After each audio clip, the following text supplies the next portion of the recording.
So hi everyone already online.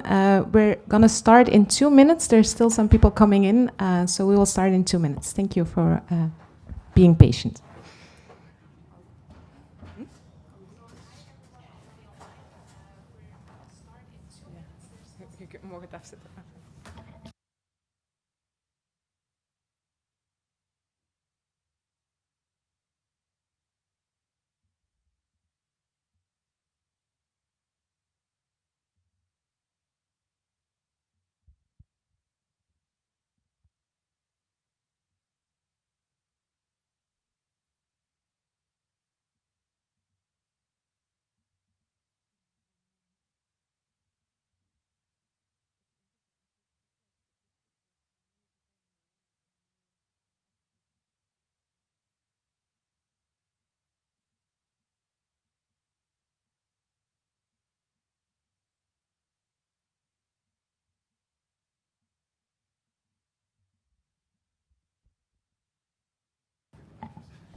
All right, good afternoon already. It's 1 minute past 12, everyone, and welcome to the final session of our Bioethics seminar series of this year. I have the pleasure of announcing one of our very promising scholars at our center, Lara Andreoli. She's a PhD candidate at our center, where she is doing research into the ethical and social issues related to the clinical use of polygenic risk scores. Lara first completed a master in philosophy at the University of Milano. She specialized also in normative ethics at Utrecht University in the Netherlands, where she obtained her second master in applied ethics. So prior to her doctoral studies, she conducted ethics research in several Dutch institutions and taught also philosophy and applied ethics to undergraduates, both in Italy and in the Netherlands. But she has been already in Leuven for 2 years now, and today she will be presenting on her doctoral research. So for those online, the webinar will also be recorded and will be available on our YouTube channel afterwards. There will be time for some questions, also comments, feedback I think is also highly appreciated. Those online have also received a link to Slido where you can also put questions, which I will be monitoring also after the presentation. Those here, please also engage actively if you have any questions. And of course, cornerstone of our ethics seminar series is to engage also respectfully with each other. Then I'm now handing over to you, Lara. Thank you.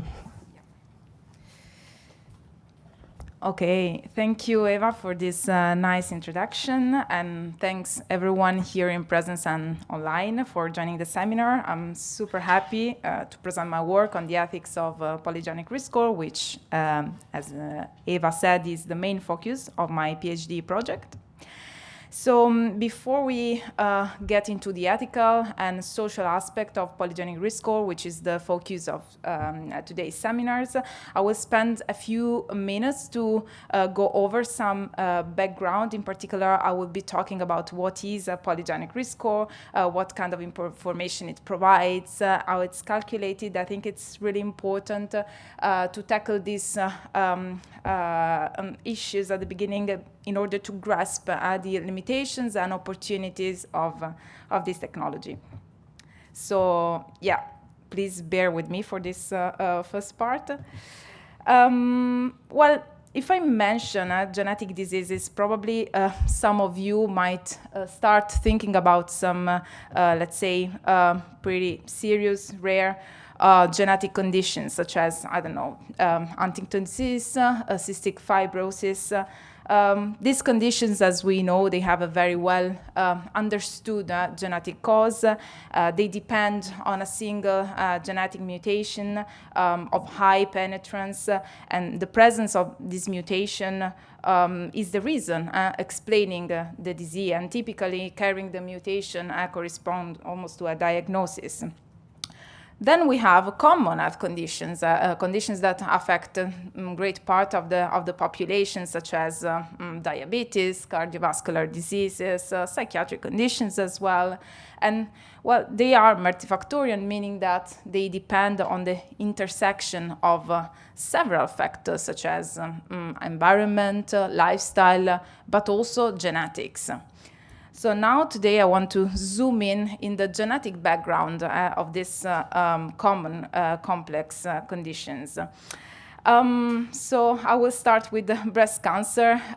So some of you might have probably heard about Angelina Jolie's case, like she was found to be a carrier of the BRCA1 mutation. And so she was found to be a carrier of a single, a high pathogenic variant, which increased significantly the risk of developing breast cancer. In her case, also led to a pretty strong decision to have prophylactic surgery. So what I wanted to say is that sometimes a common condition such as cancer might have also a monogenic cause, in the sense that there is a pathogenic variant which increases the risk to develop the disease. However, what I wanted to underline is that these cases are pretty rare in populations, and in general, monogenic mutations are rare. What I wanted to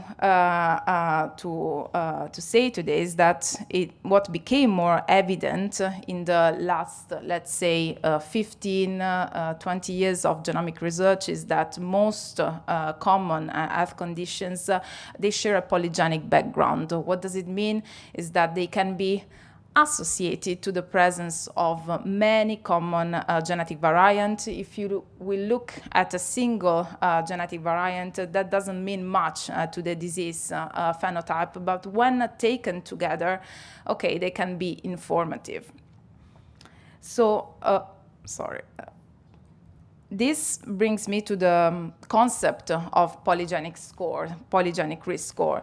So, first of all, like if you ask what is a polygenic score or PRS, well, it is a number. It is a number, in fact, a score that summarizes, gives an estimation of at least part of a disease susceptibility to a particular disease phenotype. And what does this score say? So it is a sum of all these hundreds or thousands of common genetic variants together with the effect size. And as you can see here in this in the graph, researchers developed this tool by looking at these variants in a population of reference. So they use population data. So as you can see, like with the person that follows on the 90th percentile and is at high risk of the curve, what does it mean that you follow on the 90th percentile? It means that your risk, like if we take into account like 100 people, is higher than 90 people in that particular group and lower or equal to 10 people. So it's not a measure of absolute risk. So to summarize, the information provided by a PRS, it is silenced because it doesn't tell you anything about other risk factors such as genetic monogenic mutations, but also environmental lifestyle effects. It is relative to a population, and most importantly, it is non-deterministic, so it does not equate to a diagnosis. So as you might have understood, polygenic scores are not used in the clinic, but they are well-validated tools like in biomedical research. There are also like a number of clinical trials on the way at the moment, especially in the field of breast cancer, and they have, let's say, entered already the clinical field via direct-to-consumer genetic companies. The prospective use of polygenic score in the clinic is becoming like a hot topic, let's say, in genetic medicine. In particular, there are a series of benefits, both at individual and population level, that are associated with the clinical introduction of this test. So if, in particular, at the individual level, polygenic scores are typically understood as preventive tools. So what does it mean? That the risk information could be used, let's say, to refine risk prediction, but also adjust preventive strategies. It has also been suggested, at least at theoretical level, that PRS could inform a diagnosis or refine a prognosis. At the population level, as I was saying before, so common conditions affect a great number of people, so there is a lot of interest in identifying people at high risk and therefore prioritizing them in some risk-reducing interventions. What I have in mind is population screening programs, and in particular, like in the field of breast cancer, like women at high risk could, for instance, be receive more frequent screening or additional screening such as MRI compared to the, let's say, one-size-fits-all approach. So all this sounds pretty nice in theory. So one of the most pressing questions is, are polygenic scores actually ready for the clinic? So there are conceptual frameworks that we can use to evaluate the evidence needed for the clinical translation of a genetic test. And the first two dimensions that I am showing here are assess the technical performance of the test, so analytic and clinical validity. And then we have the cornerstone of the clinical translation, which is the clinical utility. This dimension refers to the capability of a test of actually improving health outcomes. So to give clinical benefits to patients, which are usually measured in the reduction of morbidity and mortality. And then we have another dimension of the clinical translation, which is the consideration of the ethical and social implication of a test, so major benefits and harms for individual patients, and also the personal utility of a test. What does it mean? It is the value, or let's say the impact of this new information of an individual's life planning, reproductive choice. So it is a dimension that acknowledges the autonomy of individuals in making decisions on the basis of genetic information. And my project in particular tackles these two dimensions of the clinical translation of PRS. So now I will dive into the ethical questions. I will talk about all the new normative issues. You will see that some of the ethical questions are not specific to PRS, while others apply to this technology only. In particular, we'll show you the result of a systematic review of the normative literature. So we looked at all those publications that talked about ethical issues or presented moral arguments related to the clinical use of PRS. And I will show the three main, let's say, themes that we have found from the study of this literature. So first of all, harm to individuals. So often in this publication, authors talk about harms of interpretation and communication.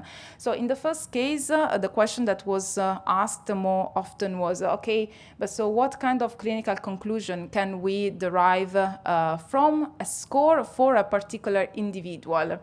So interpretation challenges in general are associated with the informational value of a PRS, we said before, partial, so non-deterministic relative to a population. This could lead to iatrogenic harm when patients are placed, for instance, into a wrong risk category. And then so that might lead to overdiagnosis, overtreatment. On the other hand, then we have a false reassurance or also psychosocial harm.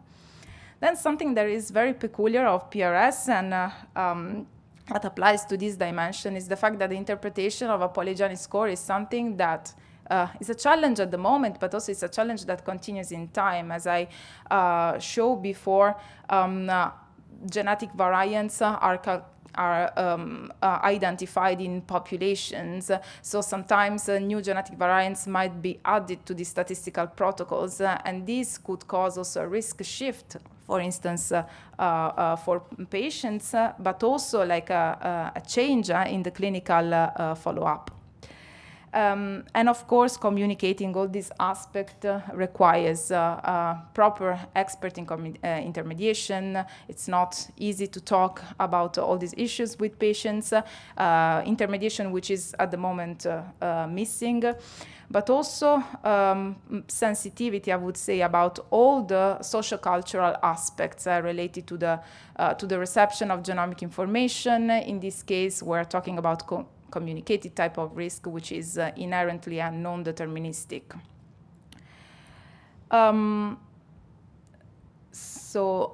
Okay.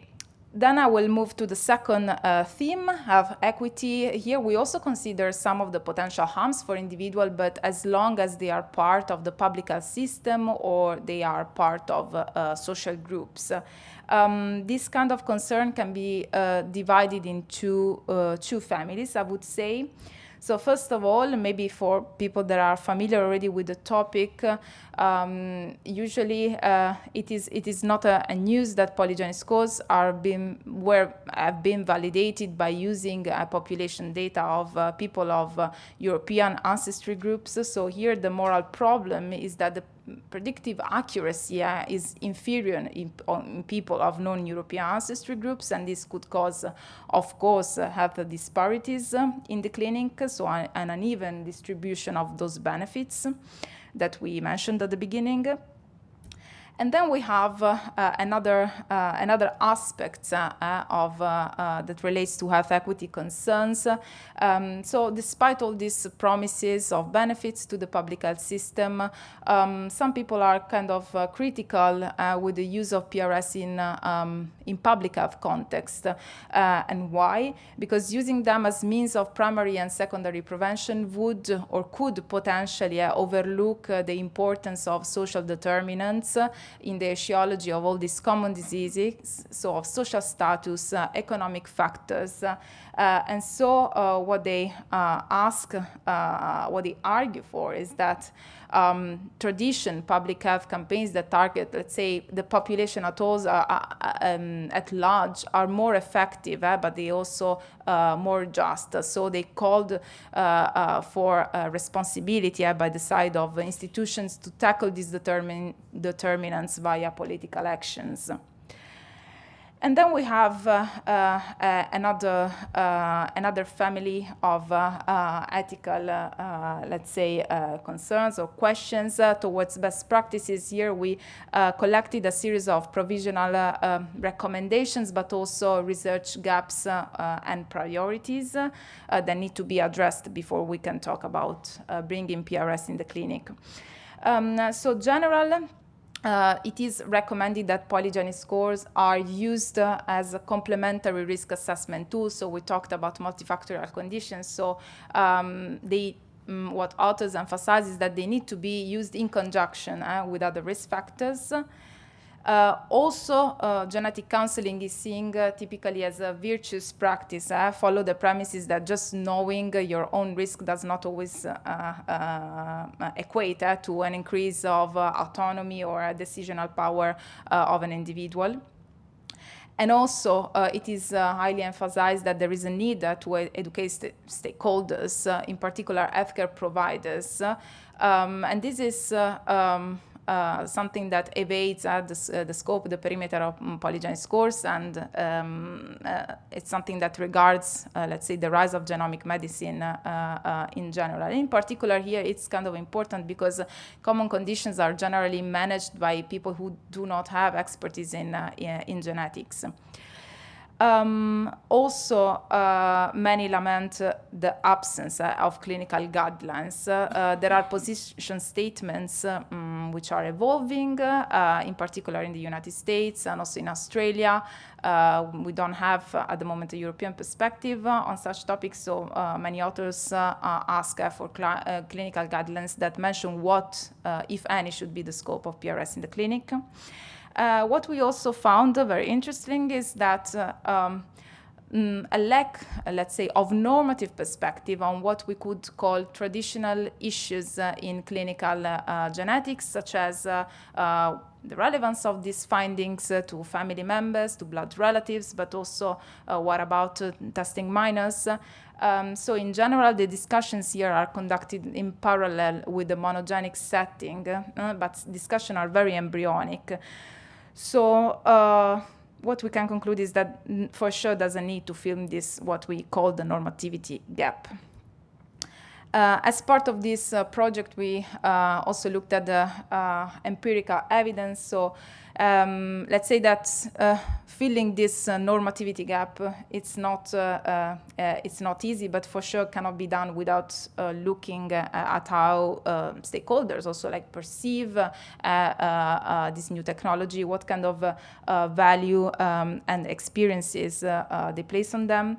So we conducted also systematic review of empirical studies. In particular, we looked at the perspective, views, and experiences of healthcare providers, patients, and the public on the same topic.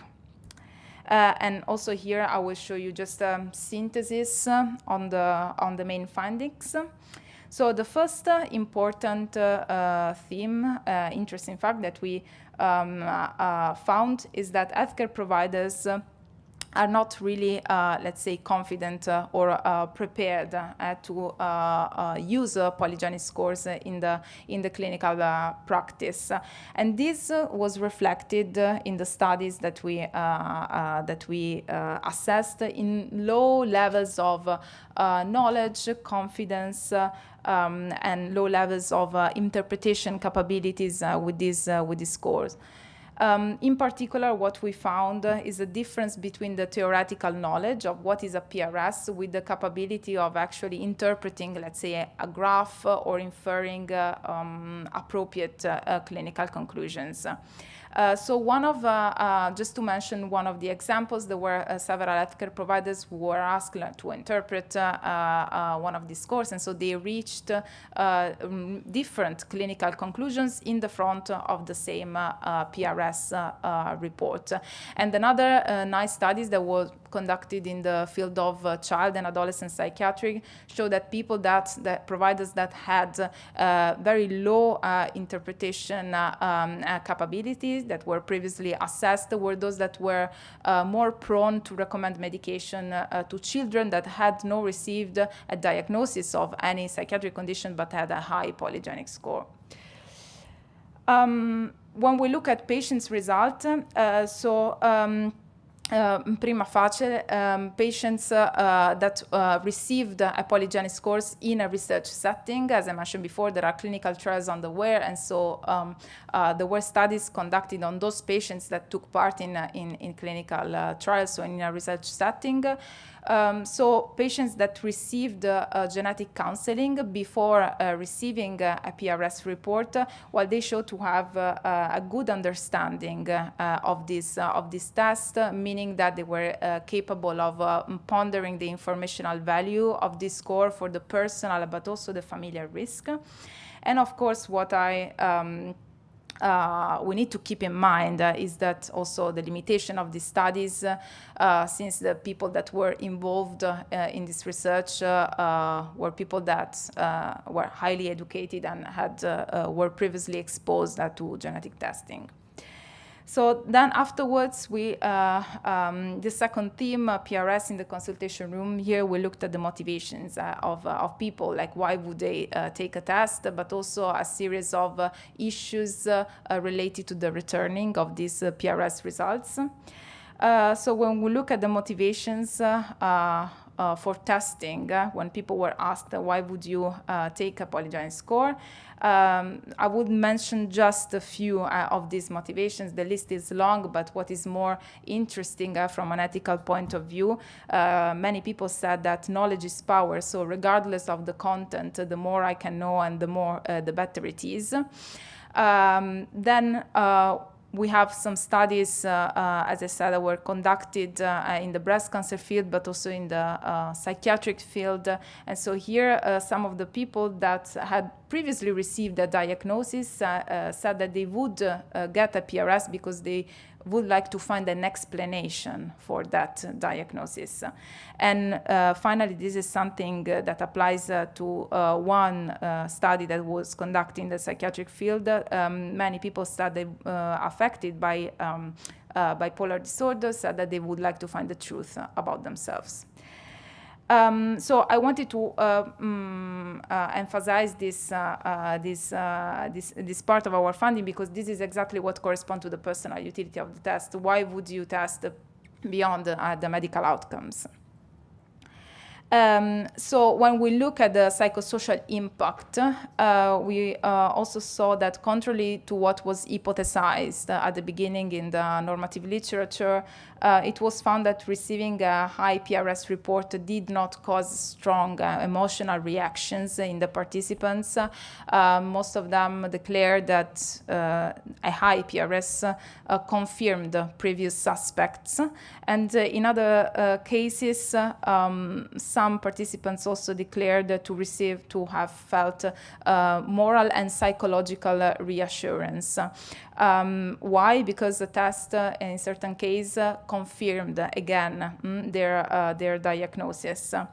And in fact, let's say these findings about like the low psychosocial impact are somehow also in line with the evidence that we have about the psychosocial burden deriving from predictive genetic testing.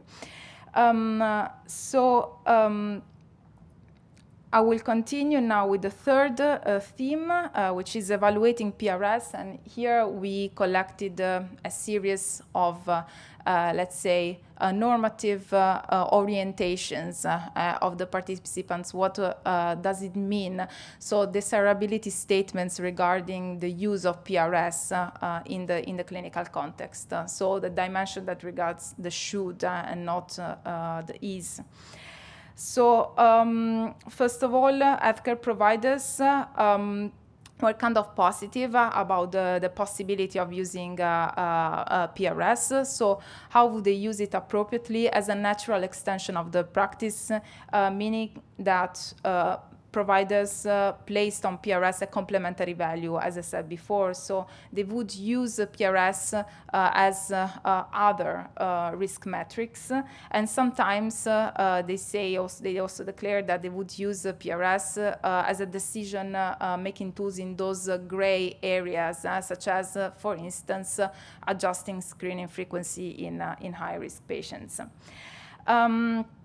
On the other hand, when we look at patients and the public, so these stances regarding the appropriate use of the test were not less common in patient studies. But what is interesting is that in many cases, participants declared that PRS could be valuable disease prevention tools, but with some conditions. So as long as the results are actionable, meaning that as long as there is an action following this test or an intervention.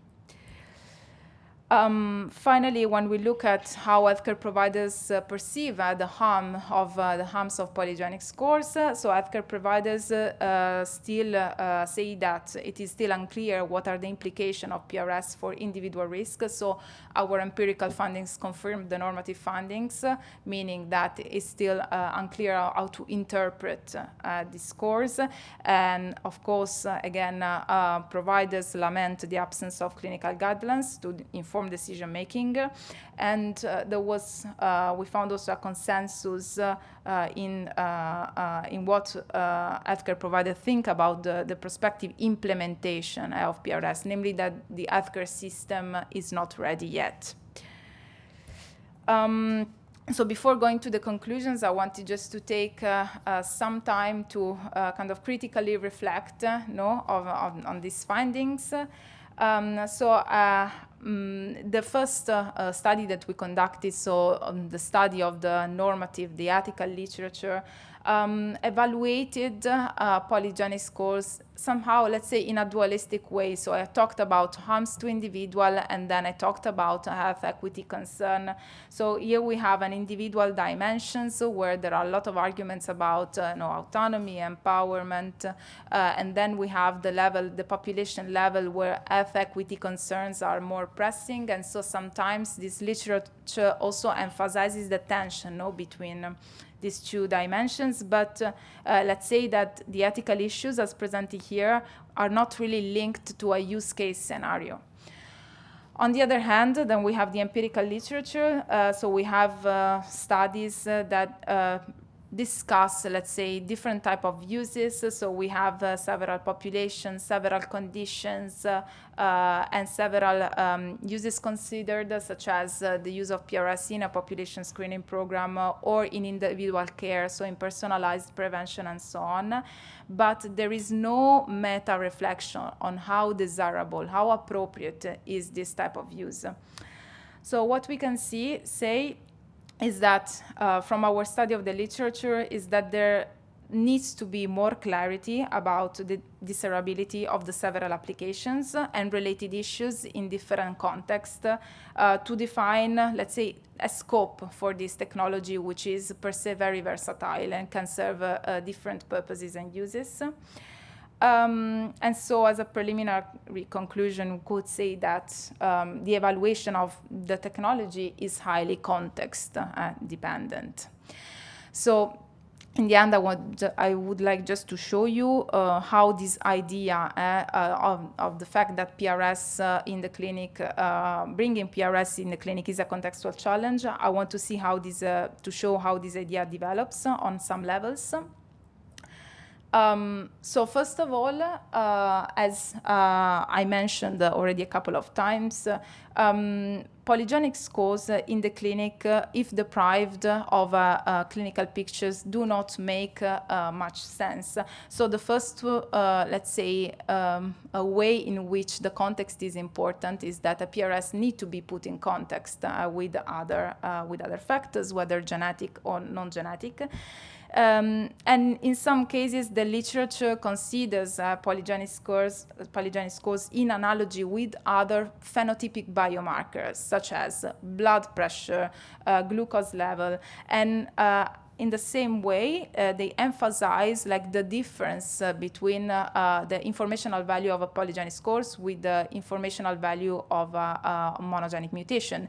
And so this idea goes under the name of genomic contextualism. So this emphasis on the difference with the typical classical genetic information. So depending on the context, PRS might be considered more or less like other type of clinical information.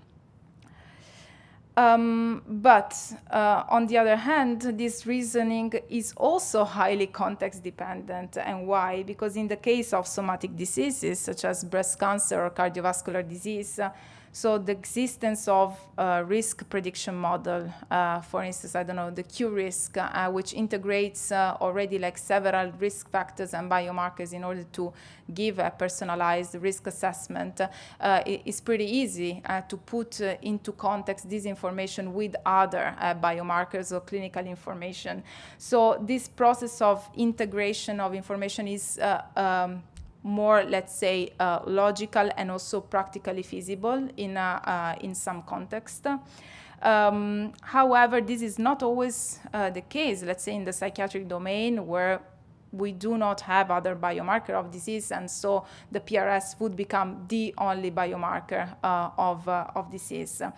And second, we also know that the genetic background of psychiatric conditions overlaps with that of personality or social traits, and something that we call pleiotropy. So this has also warranted concerns about the inappropriate use of PRS in this context.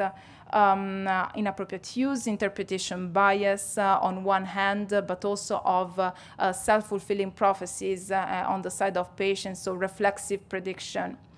So what we could add here is that there is a need on reflecting on what is the scope of PRS in this particular dimension, because if in somatic diseases such as breast cancer, cardiovascular diseases,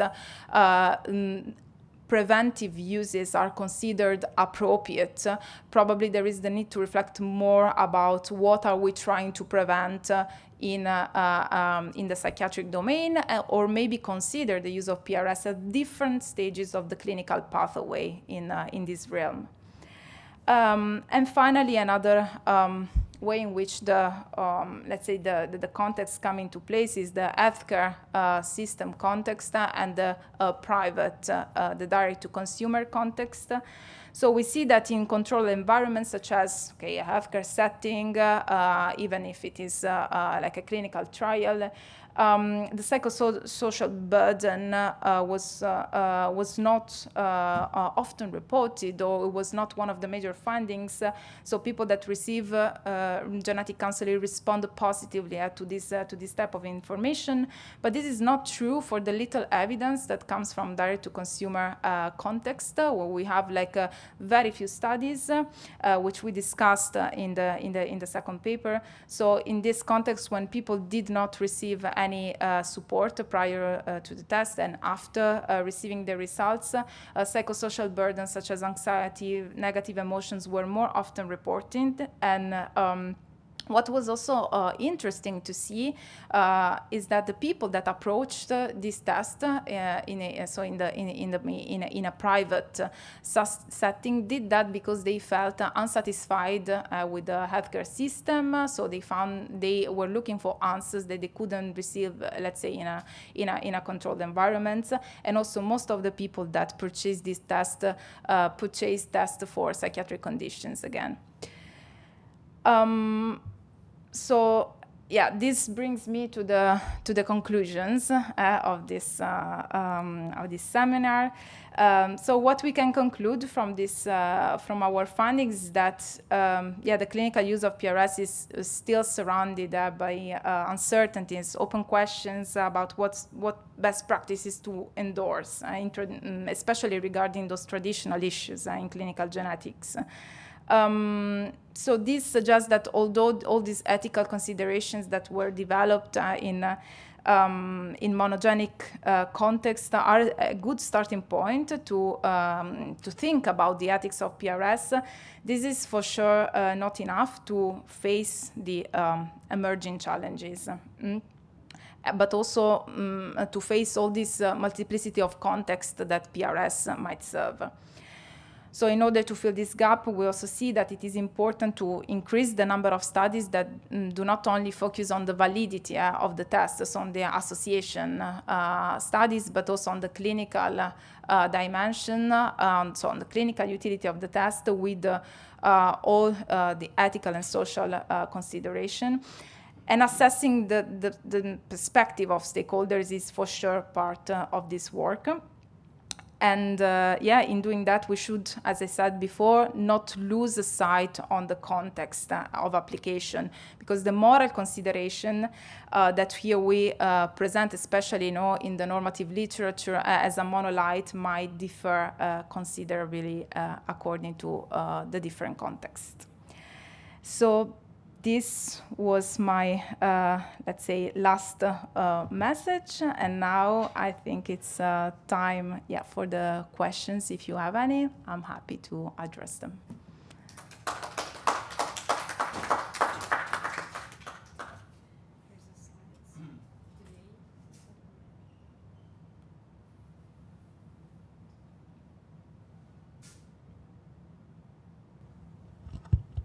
Okay, questions from the people here? You? Thank you. So there's a slight delay online, but normally it should be fine. Thanks a lot. Interesting talk. I was wondering a little bit on your, in your second paper, you talk about anxiety and the reporting of anxiety. I was wondering, can this also be a positive outcome? Because I can imagine that people faced with a very severe disease might sometimes tend to avoid being confronted with their disease, and then maybe this PRS can help them to face what is coming, and that maybe anxiety can support them in that in facing their disease instead of maybe running away from it. I don't know.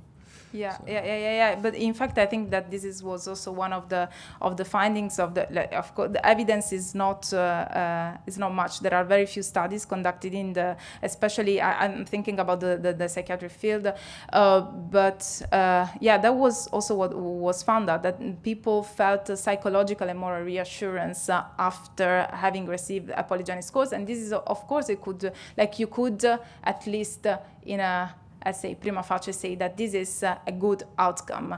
On the other hand, I would say that probably we also need to maybe to engage in conversation with patients about that, because one might think that this is the only thing that explains the disease. So you become at peace with thanks to those results, but then you overlook all the importance of also other factors that might have contributed to that, and on which we need to act, whether they are social, whether they are environmental, and so on. So I think it's all about the communication.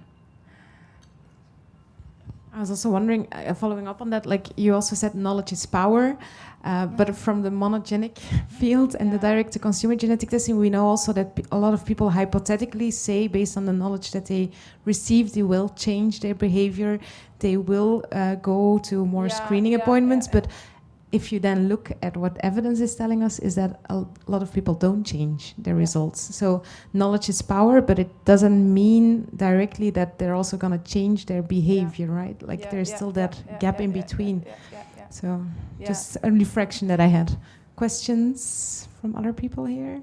No? Yeah, okay. Can you maybe also just say your name and where you're from? Thank you. Hi, thank you for the talk. I'm Seppe. I'm working in the genetics department here.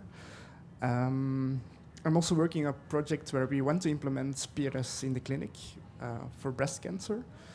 So my question for you is then, which steps should we take to properly integrate it into the clinic? Which practical steps do you think are very important? Yeah, nice to meet you, first of all.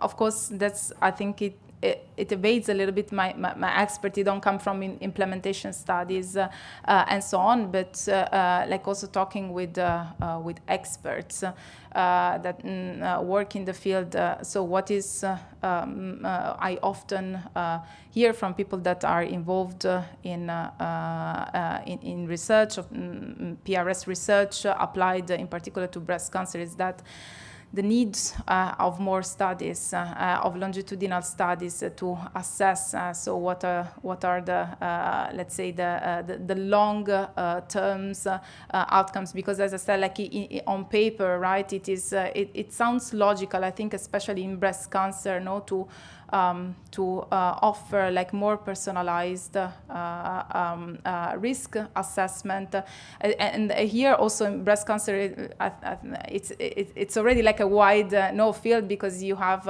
different types of again use case scenarios. Also here, so you have people that I don't know, for instance, have you might be for sure more aware of me, but for instance, they have found a monogenic mutation, moderate, let's say, they fall in moderate risk categories, and then they might benefit from this, from adding this information to their personalized risk assessment, because what we do, so what it's done sometimes, it's not, is that patients that carry a mutation, they still placed into wrong risk categories. So for sure, that it is logical to do that, to add the PRS to that. But so we need to that evidence. The evidence still needs to come, and then it is interesting to see in the context then of these studies what people think about that. Thank you. Maybe this could be the start for a collaboration, interdisciplinary research. For the people online, you can also always put the questions through Slido. I see there's already one question, so I'm just going to read it out loud. It's from Simone, who says, "Thank you for the brilliant presentation. Any insights about the use of polygenic risk scores in early intervention in psychiatry? For example, first episode of psychosis and or clinical high risk." Yeah. So I had an interesting conversation like some time ago with a person that works in psychiatric research, and this person was exactly mentioning this particular possible application of PRS in the psychiatric field. So like after a first episode of psychosis, it is still unclear what's going to happen afterwards. Like if that patient is going to develop a condition, if that condition or another one, of course, people are very afraid about developing schizophrenia, no, because that's very severe. And so like the PRS somehow is wonderful at dissecting, no, the heterogeneity of psychiatric conditions. So probably that is one of the most, I wouldn't say, like, I don't know if promising, because then we need to look at the scientific evidence for that, but at least ethically speaking, it's, I would say that it would be probably appropriate, at least in like preliminarily, I would say so.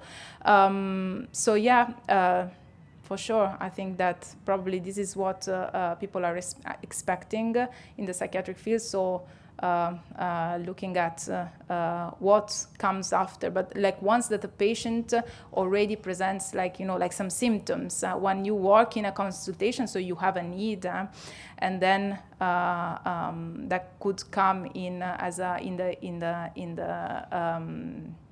the toolbox, let's say.